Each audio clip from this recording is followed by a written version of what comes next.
গত ৫০ বছর ধরে বাংলায় দুটো দল শাসন করেছে। প্রায় ৫০ বছর একটু আধটু সময় নয়, অর্ধ শতাব্দী, কয়েকটি যুগ মিলে ৫০ বছর হয়। আমরা দেখেছি কেন্দ্রের বিরোধিতা। এই কেন্দ্রের বিরোধিতা করে বাঙালি কি পেল? বাঙালি কি অর্থনৈতিকভাবে উপরে উঠেছে বা উন্নতি লাভ করেছে? কিন্তু তা নয়। আমরা পিছিয়ে গেছি সর্বদিক দিয়ে, শুধু অর্থনীতিতে নয়, স্বাস্থ্য, শিক্ষা, টেকনোলজি, সব দিক দিয়ে আমরা পিছিয়ে গেছি। কেন্দ্রের এই বিরোধিতায় আমাদের কোনো লাভ হলো না। লাভ হয়েছে কিছু লোকের, যারা বাংলাকে শাসন করেছেন। তাদের ছেলে মেয়েদের ভবিষ্যৎ রচনা হয়েছে। তাদের ছেলেমেয়েরা বিদেশে থাকে, বাইরে থাকে, শত শত কোটি টাকার মালিক। আমি তো চন্দন বসু আর অভিষেক ব্যানার্জির কথা বলছি। আপামর বাঙালি গরিব হয়েছে, কিন্তু তারা কিন্তু ধনী হয়েছে। বাংলায় শ্রমিক আন্দোলন হয়েছে, আমরা তখন ছোট, যুবক। সেই সময় আমরা আগ্রাসী শ্রমিক আন্দোলন দেখেছি। শ্রমিক আন্দোলনে অনেক মালিককে খুন করা হয়েছে। একের পর এক ব্যবসা গুটিয়ে গেছে, তবু আমরা শ্রমিক আন্দোলনের বিরোধিতা করি। এই শ্রমিক আন্দোলনে কার লাভ হয়েছে? আপামর বাঙালির কি লাভ হয়েছে? আপামর বাঙালি কি গরিব থেকে গরিব হয়নি? কলকারখানা তো খেটে খাওয়া মানুষগুলি কি চাকরি হারায়নি? আজকে বাংলা পরিযায়ী শ্রমিক হয়ে প্রায় ৬০ লক্ষ লোককে বাইরে কাজ করতে যেতে হচ্ছে। যে কোনো একটা চাকরি পেতে গেলে বাইরের রাজ্যে যেতে হচ্ছে। তবে আমাদের এই কেন্দ্রের বিরোধিতা করে লাভ কি? কেন্দ্রের সাথে তালমিল করে কি করা যেত না? কেন্দ্রের সাথে তালমিল করে কাজ করা যেত, কিন্তু মানুষকে বোকা বানানো যেত।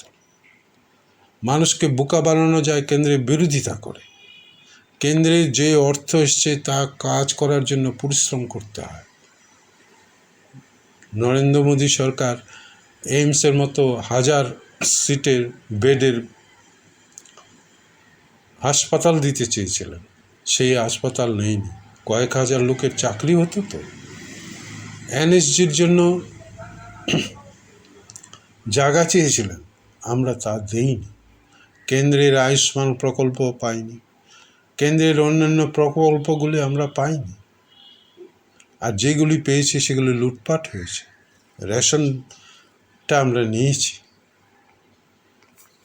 বাঙালি কলকারখানাগুলি সব চলে গেল। দীর্ঘ ৫০ বছর ধরে আন্দোলন চলেছে। আপামর বাঙালির কোনো লাভ হয়নি। বাঙালি জিডিপিতে আর শেয়ার কত? বিধান রায়ের সময়, ব্রিটিশ শাসনের পর কলকাতা বাংলার শেয়ার ছিল ৪৫%। তা নেমে 4 এর নিচে নেমে এসছে। লজ্জার কথা।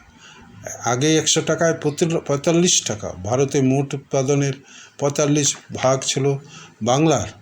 এখন সেটা কমে এসেছে 4%, অর্থাৎ ৪ টাকার উৎপাদন আমরা করে থাকি, ৪ টাকা মূল্যের। বাঙালির কোনো লাভ হয়নি এসব বিরোধিতা থাকে। আর বিনিয়োগও আসছে না। কর্মসংস্থান তো দূরে থাক, টোটো ছাড়া আর কিছুই নেই। যারা প্রাইভেট ফার্মে কাজ করেন, বাংলায় তাদের বেতন খুব অল্প, কারণ বেসরকারি সংস্থা অধিক বেতন দেবে না সেই বাজার মূল্যে। একটা কাজের জন্য যখন ১০০০ লোক উপচে পড়ে, তখন সে বেশি টাকা দেবে কেন? বিধান রায়ের সময়টাই বাঙালির সুসময়। অন্যদিকে বিধান রায়কে বলা হয় বাংলার রূপকার। তিনি বাংলায় যা করে গেছেন, তার এর পরবর্তীতে আমরা এখন ধুয়ে খাচ্ছি। কল্যাণী সীমান্ত, সল্ট লেক মতো, আসানসোল, দুর্গাপুর, সব তো বিধান রায়ের করা। আমাদের এই গল্প তো ৫০ বছর ধরে কে কী করেছেন তার একটা তালিকা নেওয়া যেতে পারে। তাতে দেখব তারা কিছুই করেননি, শুধু কেন্দ্রের বিরোধিতা করেছেন আর নিজের সন্তান সন্ততিকে দেশ বিদেশে পাঠিয়ে মহা সুখে রয়েছেন। আমরা গরিব হয়েছি। কেন্দ্রীয় আর রাজ্যের মধ্যে সুসম্পর্কের মাধ্যমেই কাজ হতো। আমরা হিসাব দিই না, হিসাব না দেওয়াটা আমাদের চরিত্রগত দোষ। বাংলা জ্যোতিবাবুকে যখন জিজ্ঞাসা করা হয়েছে, কেন্দ্র অভিযোগ আনছে যে আপনি আপনার পশ্চিমবাংলা হিসাব দেয় না, তিনি তখন বলেছেন এটা কি বাপের টাকা, আমরা হিসাব দেব? অর্থনীতির তো নিয়ম আছে, অর্থনীতির নিয়ম অনুযায়ী চলবে। কিন্তু জ্যোতিবাবুরা সেই নিয়ম পালন করেন, কারণ টাকা পয়সা লুটপাট করতেন। টাকার যে ইউটিলাইজেশন সার্টিফিকেট দেবেন কী করে? তারা তো কোনো কাজ করেননি, টাকা এসে ফেরত যেত। কাজ করার কোনো মানসিকতা এদের ছিল না। গরিব বানিয়ে রাখো, তবে মিটিং মিছিলে পাওয়া যাবে, এটাই। আজকেও বর্তমানে আমরা দেখছি মমতা ব্যানার্জির সরকার হিসেব দিচ্ছেন। ক্যাগ ভারতের যে অডিট রিপোর্ট হয় সরকারি খরচের, সেই অডিট রিপোর্ট বলছে 2 লক্ষ কোটি টাকার হিসাব দেওয়া হয়, তবে ওই টাকা গেল কোথায়? অর্থাৎ টাকার হিসেব নেই, খরচ হয়েছে, লুটপাট হয়েছে, এটাই প্রমাণ। দিল্লির সাথে বিরোধ করে সাধারণ বাঙালির কী লাভ? এবার মুসলিম ভোট পোলারাইজড হয়েছে, অর্থাৎ সিপিএমও ভোট, মুসলিম ভোট পায়নি, কংগ্রেসও পায়নি, আইএসএফও পায়নি। সেই ভোট তৃণমূলে গিয়েছে। এই ভোট মোদিকে হটাও অভিযান।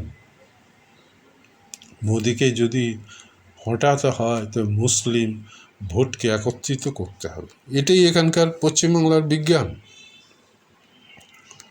এই বিজ্ঞানের মাধ্যমে বাঙালির কোনো লাভ হয়, কারণ বাঙালি এই ফাঁদে পড়ে বাঙালির ভবিষ্যৎ নষ্ট হবে।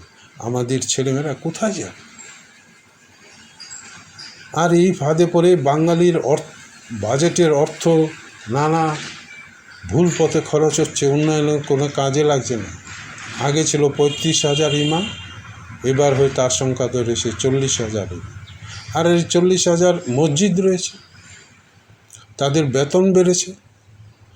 মাদ্রাসা হাজার হাজার কোটি টাকা ব্যয় হয় মাদ্রাসা শিক্ষা।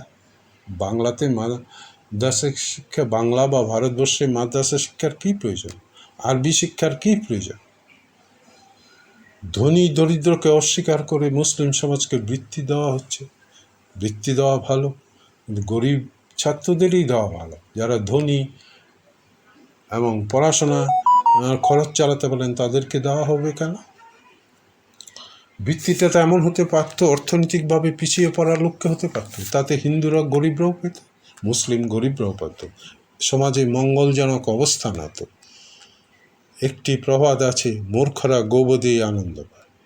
আত্মবাদকে বাঙালি বিজেপিকে দূরে সরিয়ে রেখে নিজের ভবিষ্যৎকে অন্ধকার করে রেখেছে, এটাই আমি গোবোধ বলছি।